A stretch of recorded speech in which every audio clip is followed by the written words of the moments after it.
En Grande-Bretagne, les conséquences du référendum pourraient bien se faire sentir prochainement. L'agence de notation Moody's a baissé le statut international du Royaume-Uni de stable à négatif, tandis que l'Europe exerce une forte pression pour que la Grande-Bretagne commence les discussions de sa sortie de l'Union européenne.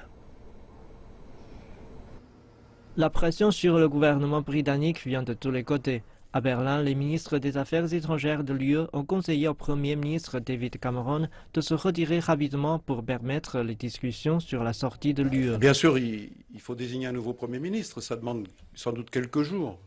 Mais il y a une certaine urgence. Pourquoi? Parce qu'il en va des intérêts des Britanniques comme des Européens, à ce qu'on ne laisse pas une période, je dirais, d'incertitude.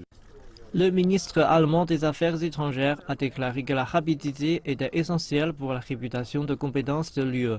Le plus haut diplomate britannique, le commissaire européen Jonathan Hill, va démissionner et a déclaré qu'il ne pensait pas être la bonne personne pour continuer la fonction de commissaire en charge des services financiers. Il y a également une nouvelle menace sur l'intégrité du Royaume-Uni.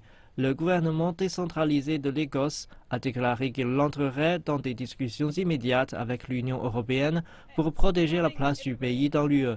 Toutes les régions écossaises ont voté pour rester dans le bloc. Un second référendum est clairement une option qui doit être sur la table, et elle est vraiment sur la table. Selon une étude, les jeunes ont massivement voté pour rester dans l'UE, contrairement à leurs aînés. Le leader de l'opposition travailliste, Jeremy Corbyn, a dit que les jeunes avaient besoin d'être protégés des conséquences du référendum sur le Brexit.